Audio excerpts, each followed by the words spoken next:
স্বৈরাচার সরকারের পতনের পর থেকেই দেশটা বাঙালিরা নিজের মামার বাড়ি মনে করছে। তাদের একটার পর একটা শুধু আবদার আর আবদার। তাদের আবদারের আর শেষ হয় না। প্রথম আবদার করলো এইচএসসি শিক্ষার্থীরা, তারা কোনো পরীক্ষা দিতে পারবে না। এই মুহূর্তে তাদের পরীক্ষা দেওয়ার মন মানসিকতা নেই, তারা অটো পাস চায়। মেধার জন্য আন্দোলন করে মেধা ছাড়াই পাশের আবদার আর কি। এরপর কিছু শিক্ষার্থীরা আবদার করলো তারা এইচএসসির পর কোনো ভর্তি পরীক্ষা না দিয়েই সরাসরি যেন নার্সিং এ ভর্তি হতে পারে। আবার নার্সিং এর শিক্ষার্থীরা আবদার করলো নার্সিং শিক্ষার্থীদের ইন্টার্নশিপ ভাতা 20,000 টাকা নিশ্চিত করতে হবে। এরপর আবদার নিয়ে হাজির হলো আনসার সদস্যরা। চাকরি জাতীয়করণ দাবিতে আনসার সদস্যরা রাস্তায় আন্দোলন শুরু করে দিল। চিন্তা করেন ভাই অবস্থা, জেএসসি পাশের সার্টিফিকেট দিয়ে 40 দিনে ট্রেনিং করে চাকরি করে, সেই চাকরি আবার জাতীয়করণ চায়, মানে মামার বাড়ির মোয়া, চাইলাম আর পাইলাম। আনসারের চাকরি চুক্তি ভিত্তিক, তারা জেনে শুনে কাজে যোগদান করেছিল।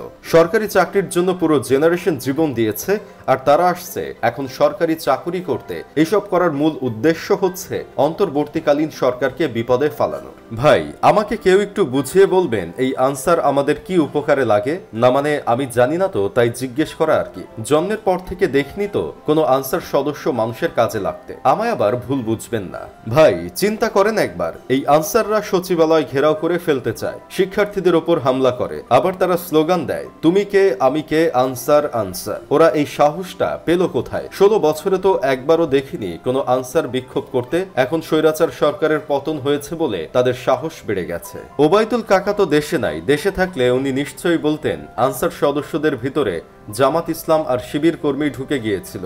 আবার অনেকেই ধারণা করছে আনসারের মাঝে আফসোস লীগের পোলাপান ঢুকে গিয়েছিল, তাই তাদের সাহস বেড়ে গিয়েছিল। কিন্তু সেনাবাহিনীরা সাহসের মাইরে বাপ পাকিস্তান করে দিছে, প্রতিটা আনসার সদস্যের নিতম্ব লাল করে দিছে। অবশ্য আমার বন্ধু কেরামতের মতে আমাদের দেশে আইন শৃঙ্খলা বাহিনীর মধ্যে নাকি সবচেয়ে বেশি ভয়ঙ্কর হলো আনসার। কারণ ওরা যদি কাউকে টার্গেট করে গুলি করে, তাহলে টার্গেটের শরীরে না লেগে লাগে তার পাশের জনের শরীরে।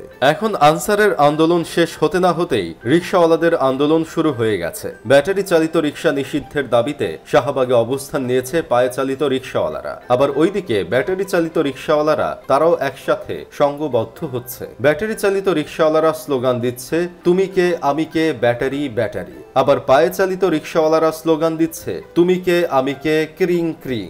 মোট কথা হলো ব্যাটারি চালিত রিকশাওয়ালা ভার্সেস পায়ে চালিত রিকশাওয়ালারা টি20 ম্যাচ খেলতে চায়। কিছু কিছু ভিডিওতে দেখা গেছে ওরা অলরেডি খেলা শুরু করে দিয়েছে। ভাইরে কি আর বলবো কষ্টের কথা, বাংলাদেশটা আগে ছিল কিম জং উনের বাড়ি, আর এখন হয়ে গেছে মামার বাড়ি। সবাই যার যার আবদার নিয়ে চলে এসেছে। এভাবে চলতে থাকলে কয়েকদিন পর দেখা যাবে বাসার কাজের বুয়া বলবে আমাদের বউয়ের মর্যাদা দিতে হবে, কারণ আমরা বউয়ের থেকে কাজ বেশি করি। রোহিঙ্গারা আন্দোলন করবে বাংলাদেশের নাগরিকত্ব দেওয়ার জন্য। আর সবশেষে আমার মতো সিঙ্গেলরা দাবি করবে আমাদের রাষ্ট্রীয়ভাবে মিঙ্গেল করা না হলে আমরা অনশনে যাব, আর মিঙ্গেল কাপলদের রাস্তায় হাঁটতে দিব না। এখন কথা হলো আমরা চাই শাহবাগ মোড়কে রাষ্ট্রীয়ভাবে নাম পরিবর্তন করে মামার বাড়ি নাম দেওয়া হোক। যখন যার ইচ্ছা হবে সেই মামার বাড়িতে এসে আবদার করতে পারবে। যাই হোক, শেষমেশ আমি গোলাম হোসেন একটা কাজের কথা কই। অর্ধেক দেশ ডুবে গেছে পানিতে, আর আমরা আন্দোলনকে উৎসবে রূপ দিয়েছি। নিজের আবদার পরে পূরণ করবেন, আগে দেশ বাঁচান।